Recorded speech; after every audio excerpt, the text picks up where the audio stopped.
Well, it's 8 p.m. I've had, I think, 6 hours of sleep, but I do have a face like a barbecued kumquat. But I'm ecstatically happy because I'm here in Glencoe with the old folks. Here's my mum. Hi, Mum. Hi. You'll remember her from such episodes as... You need your legs slapping. Here's the missus. And over there is Roy. How you doing? All right. Is that... Had a good day? Is that a new camera? Aye, it is. Is that a digital camera? Yeah. You gave me a load of grief about shooting with digital. You said it wasn't proper photography. Only film photography was proper, you said. Well, I thought so. But having watched your stuff for a couple of years, I thought, bugger it, I'm going to give it a try. So I bought myself this. Did you at least buy a good camera? Please tell me. Aye. It's made by Panasonic, which is good stuff, called a Lumix, and it's got a Leica lens. Look at that. It's a belter, lad. And it's got this zoom lens, and it goes from 35, that's millimetres, to 420. Crikey. It's brilliant, and it's all in one. I don't have a box full of bloody stuff, a bag full of stuff like you have. It's all here. Compact. It's good. It does what I want. Is that a bridge camera? Well, I photograph bridges with it, aye, but I photograph all sorts of this, not just bridges. All right, well, I'm glad you've joined the digital realm, Roy. What do you think to this scene here? That business. Oh, aye, it's lovely, isn't it, though? It's beautiful here, Gavin. Do you know what, though, Roy? I'm not seeing any clouds. Like, this is a pure blue sky. So for me, as a landscape photographer, that's my worst nightmare. But do you know what I like to do, Roy, when I've got like an hour to kill while I'm waiting for clouds? Go on, what? I like to read a copy of Stories Within Stories by Gavin Hardcastle. Some say it's the best landscape photography book ever written. I don't know about that, Roy, but there is a link in the description if you're interested. Have you read your copy of this, Roy? You got a copy, haven't you? Your mother bought me one, and I must say, you made a good job of it, lad. Yeah? Oh, aye. I don't know how much you paid for it, but I hope it wasn't too much. You know, it's good, but it's not all that good. There's bits and pieces I could have improved on. Well, what would you have changed? Your compositions, sometimes they leave a little bit needing adjustment. So I'll tell you what I've done. You know that I paint landscapes. Well, I've used one or two of them, and I've improved on what you've done on my paintings. But I hope you don't mind me using your stuff. You'll be hearing from my lawyer. Right, I'm going to set up a shot and explain what I'm after. Alright, so I found a fairly obvious composition, and I say obvious because if you look at the foreground here, there's really not that much to work with. These rocks are not the prettiest, and there's been a bit of a drought recently, so the water level is really low, which kind of reveals the slightly less pretty elements in the water there. So I'm going to probably just compose this so it's kind of like that without any foreground at all. So I've got my 20 to 35 zoom lens on, and I think I'm at 28 millimeters for this composition. And it's pretty boring as far as compositions go, but if I get a little bit of cloud action, that could be quite a taste-delicious shot. And if that happens, here's the shot.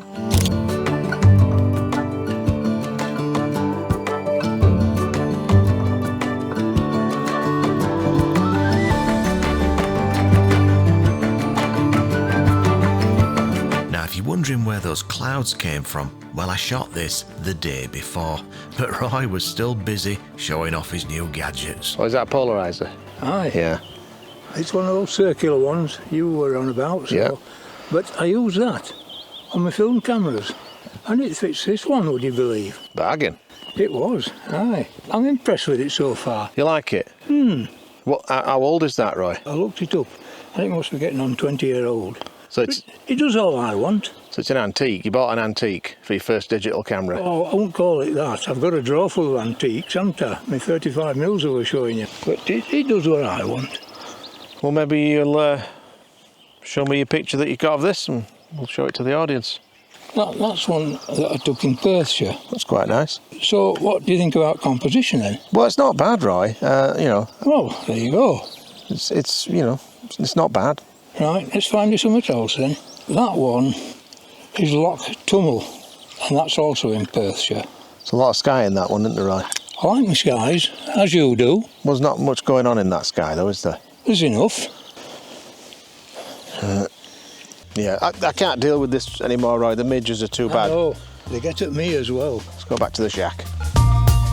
I had to pick up the rest of my gear because I was spending the night on a mountain. Now, Mum, are you sure you don't want to come hiking up this mountain to spend the entire night up there? I am absolutely positive. Are you sure? Absolutely. It'll be cold. I know. There'll be midges. I know. All right then.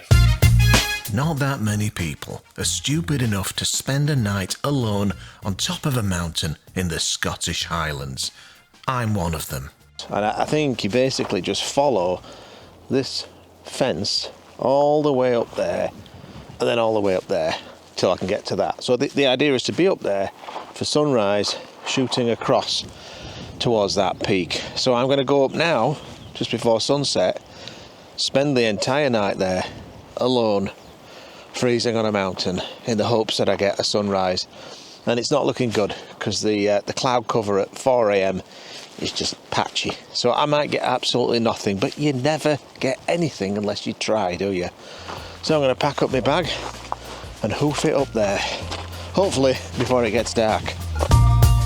But I was already off to a pretty bad start due to piss-poor planning in the dietary department. Never have a curry before hiking.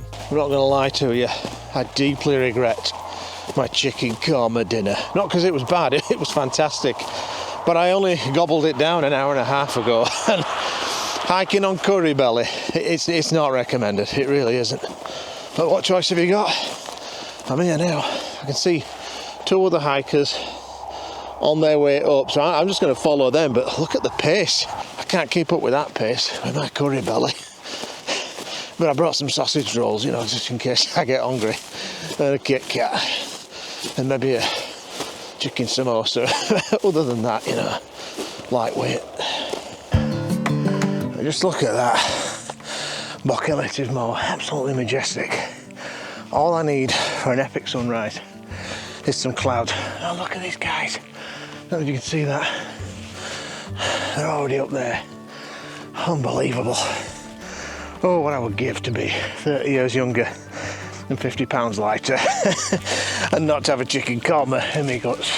There was a nice bit of colour in the sky, but as usual, I was getting concerned with the complete lack of cloudage. Alright, I reckon I'm about a third of the way up. So you can see way over there towards Fort William, the sun's going down. But I think I've got just enough time to get up here before it's dark. So onwards. No trail to speak of, just potential broken ankles. But you know, I wasn't completely alone. Oh, does that look like a sheep shagger to you, Georgie? Oh, that's a sheep shagger, all right. How dare they? That's discrimination, that is. They're only saying that because I'm from Yorkshire. Bastards. Alright, I reckon I'm about halfway up. Look at this. So all I've got to do, I think, is get to the top of that ridge, and then I think it's relatively flat all the way across the length of that mountain. Hopefully I'm not full of it and it's even more uphill after that, but anyway, I'm just getting the last blush of light on buckleted moor there. As you can see, it's just setting there over in the west. So I've blown it for sunset, but honestly I don't really care because I don't think I've missed anything. There's no clouds, it's not really doing anything that epic. But I'm wondering if, because that is west, I'm guessing that this is southeast. So I'm wondering if there's no moon tonight, I might actually get a Milky Way over the top of that. That would be quite the coup. Then if I can get a nice sunrise, even better. But I'm going to carry on a little bit further, get to what I believe right now is the top, probably only to discover that it's not. I'm just going to keep on cracking. Oh, the chicken korma burps, terrible. With every heartburn-inducing step, the views just got better. Though I must confess, at this point I was starting to wonder if maybe I should have brought a tent and a sleeping bag like those other hikers who were probably just getting cozy. Alright, so I'm almost at the top. Now you can see there's just a small rise above me, but that looks pretty easy going. What a fantastic view. Look at this business. Just spectacular. And then just down on that hump down there, there's a couple of guys with a bright orange tent. And that actually might make an interesting foreground, especially if I'm doing a night shot or a blue hour shot. And if they light it from within, that might look pretty cool.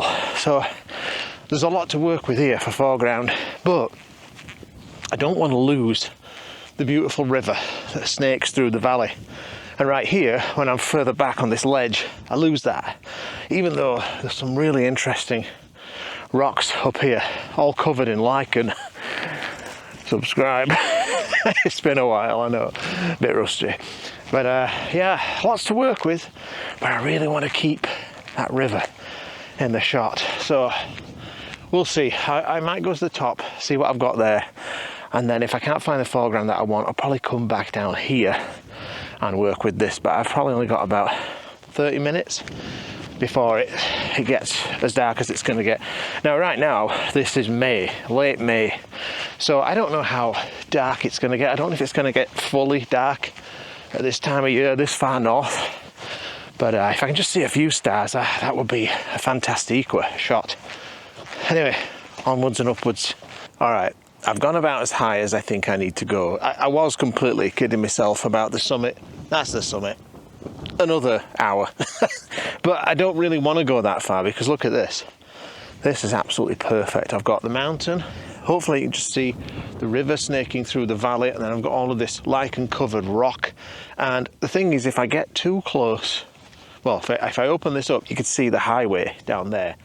And I don't really want that in my shot, so I'm gonna have to try and be clever with the composition to try and get the things that I do want but exclude the things that I don't want. As always, it's the same old, but that highway is a puzzle, right? Finding some interesting foreground, getting the river in and excluding the highway, that's the puzzle that I've got to solve. Everything else is just a gimme. But if I get even half decent light, I think we're gonna get a tremendous shot. So before the light goes completely, I'm going to spend the last 20 minutes finding my comp. I really like these rocks here, just in front of the peak there, so that might be a shot. You can just see the highway, but if I get low, that should fix that. So I quite like that one. That's on the top 5. All right, so now I've hiked back down the hill just a little bit and to the right of Bocculess Moor. And it's great and everything, but what I've noticed is the further around I get to the right, even not very far, that beautiful mountain that you can see just to the left of Bocculess Moor there, that starts to disappear, and it's a really important part of the composition. So I don't want to get any further over to the right than this, but oh man, these foreground rocks are really quite taste delicious. Now I'm going to give you a top tip. I am not a mountaineering expert or anything like that, but as you know, I've hiked a lot of mountains to get pictures, and the top tip I can give you is always take a spare t-shirt, because if you're a sweater, if you're a reesty beast like I am, you get to the top and your t-shirt's absolutely soaked, and there's nothing better than peeling that off and putting a dry one on before you put all your warm layers on, because you don't want that soggy layer underneath. So I'm just going to do that now, but nobody wants to see that. So back in a sec. It was finally time to get the camera out and just have a little bit of a play with some nice compositions before it got completely dark. Right, so I've got all my layers on now. I'm actually quite toasty.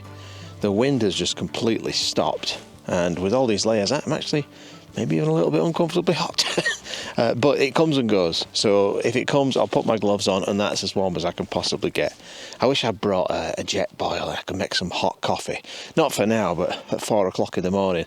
But all I've got is bottles of water, some sausage rolls, a Kit Kat and a chicken samosa, but I'm sure that'll keep me good. But anyway, let me just show you this shot that I've framed up. I don't know if I'm going to use this for a nighttime shot, but I think for the morning this might be really good. Have a look at this business. Alright, so what I've got going on here, if you look at this foreground, I've got these lovely lichen coloured rocks, loads of them. And in the distance you can just see that river underneath the mountain peak there. And I've managed to situate myself so that I can't see any of the highway. Now you might think, oh, that's a little bit tight to the edge of the frame, but if I just angle this down there you can see that a little bit better. And maybe it is. If I get some action going on in the clouds, I'll change the composition a little bit. In fact, I might even go for a vertical at some point. I'll do both just to see how they look. But if I get some stars tonight, maybe even a Milky Way, this comp probably won't change. I'll probably switch it to a vertical and not be quite so close to these foreground rocks, because if you see, I'm probably about 2.5 feet away, and if I'm shooting that at wide open apertures, it's going to be totally blurred anyway. So I'll probably stand a bit higher, exclude that, and go vertical. That's the rough plan anyway. You know, we'll see what we get.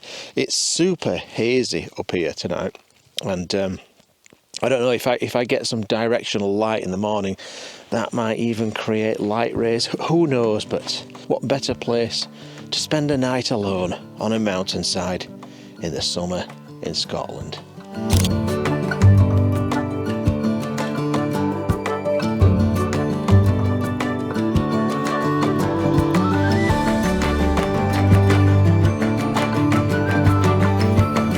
Wasn't quite the photogasmic shot that I was after, but I would get a second chance during sunrise.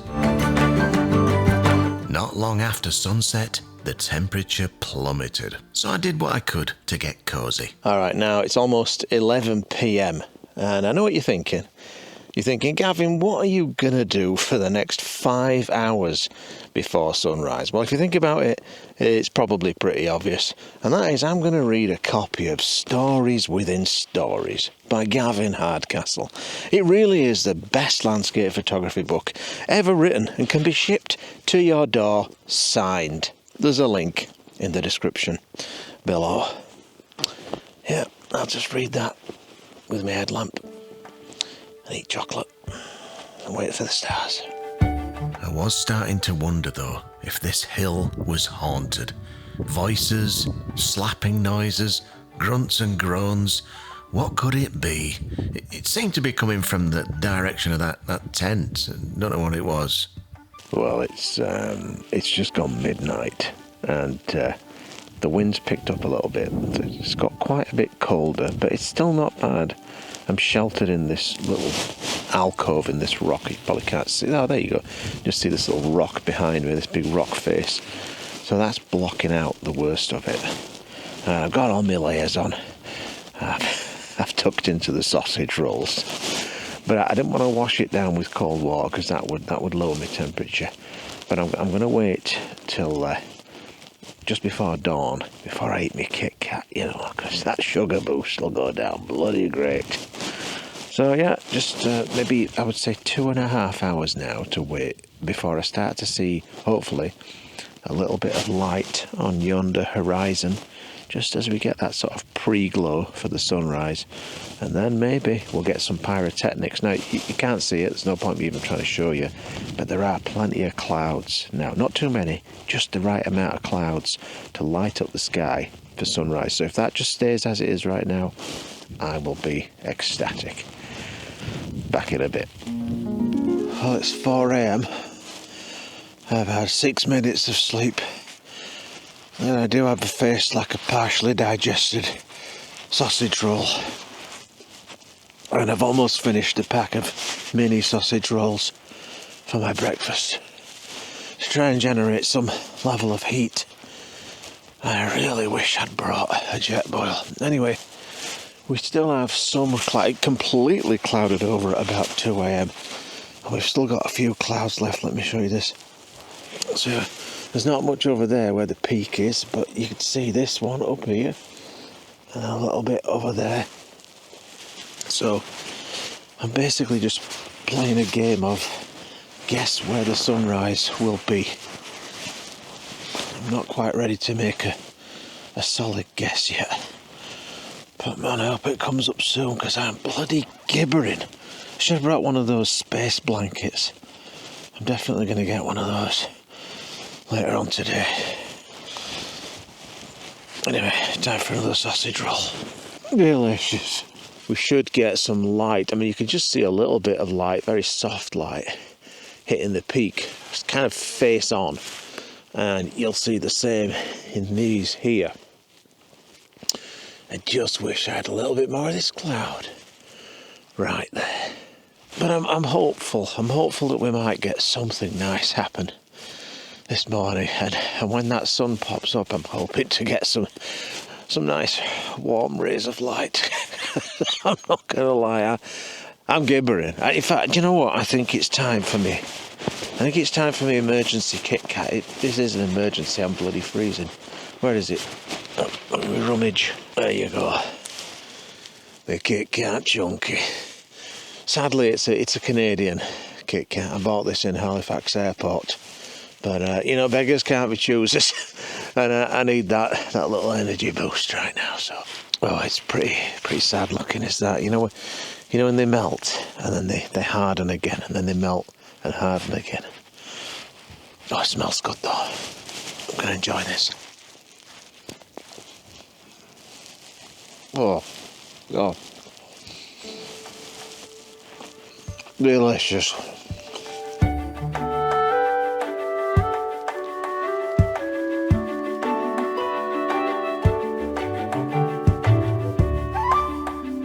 Right, I'm back in my perch. Camera's back in action. I'm just ready for this light to hit. As you can see behind me, it's really bright.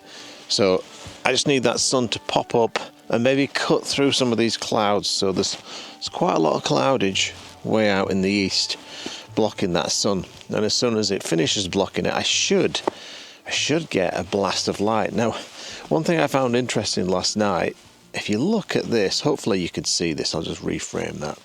If you look at the mountain here, you might just be able to see this line that goes across over here and then down. And that is a trail, that's a hiking trail. And last night when it was dark, I could see somebody's headlamp as they hiked all the way around there. It appeared that they went up into that cleft there, so maybe they were looking for a flat spot. I don't fancy their chances of finding a flat spot on that slope. So I'd love to know if you know that there's a trail that goes around there and then up to maybe another trail. Post a comment and let me know, because I just wondered what they were doing and where they were going. Hopefully they got a good shot, whatever they did. Now I just need some of those bighorn sheep to come and stand in my foreground and I'll be happy.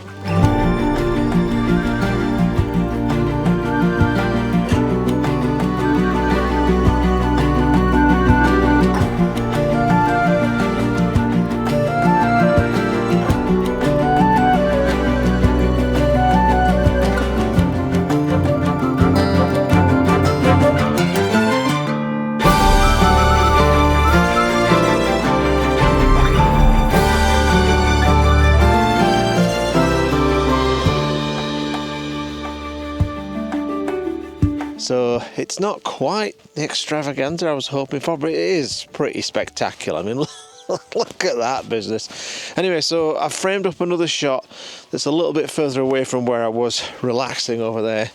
I'll show you what I'm working with. So you can see there's boculated moor, absolutely fantastic. And this time I've pushed it off to the right a little bit so that I can feature these beautiful mountains here towards the left of my frame, kind of like that really. And then in the middle of the valley you can see there's the river just snaking through there, and maybe just a smidge of the road as you can see there, but I think the old clone tool is going to get rid of that. And then in my foreground I'll just brighten this up. I've got this nice little arrangement of rocks, so I think that might work. There's a bit of empty space here, but with a little bit of dodging and burning I can just accentuate some of the interesting highlights of all of this shrubbery here. Anyway, if this shot turns out to be half decent, here's the shot.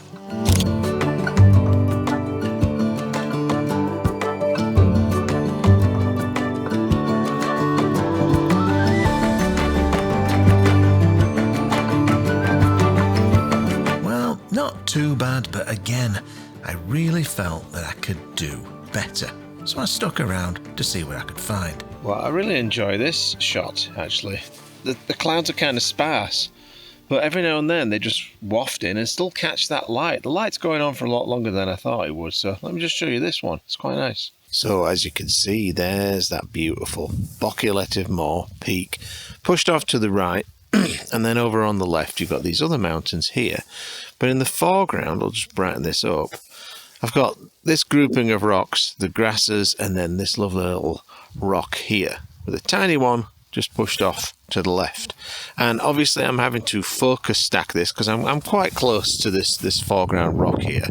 So I've got one shot for this area, one shot for the other area, and then of course the background is focused to infinity. And I think it's probably going to work quite well, is this one. So yeah, if this one turns out to be any good, here's a shot.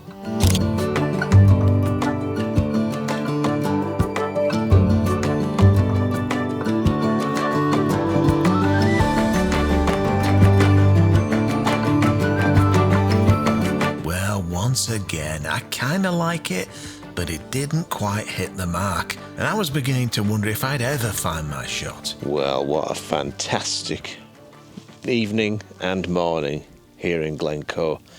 I didn't quite get spectacular light, but I got nice light, and I'm quite happy with the shots that I got. But this love affair continues because I want to come back up here again, maybe not on this trip, and try and get this shot. In fact, I'd love to come up here in the winter when that's covered or partially covered in snow. Wouldn't that be spectacular?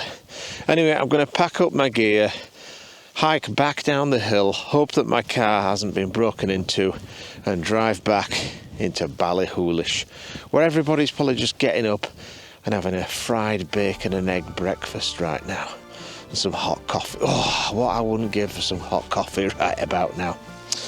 Alright, off I go. But then, of course, I got halfway down the hill and I spotted this composition, and I couldn't resist just one last shot.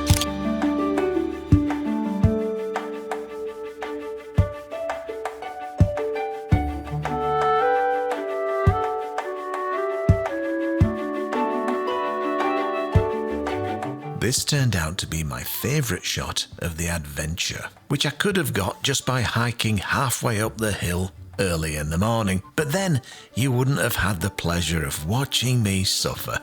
Now, if you want to watch me really suffer, don't miss next week's episode with none other than Thomas Heaton. Don't forget to subscribe, and I'll see you in the next one.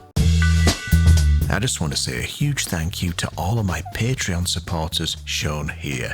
You really do make it possible for me to keep this channel going. And if anyone's interested in my monthly critique sessions on Patreon, there's a link in the description if you're interested.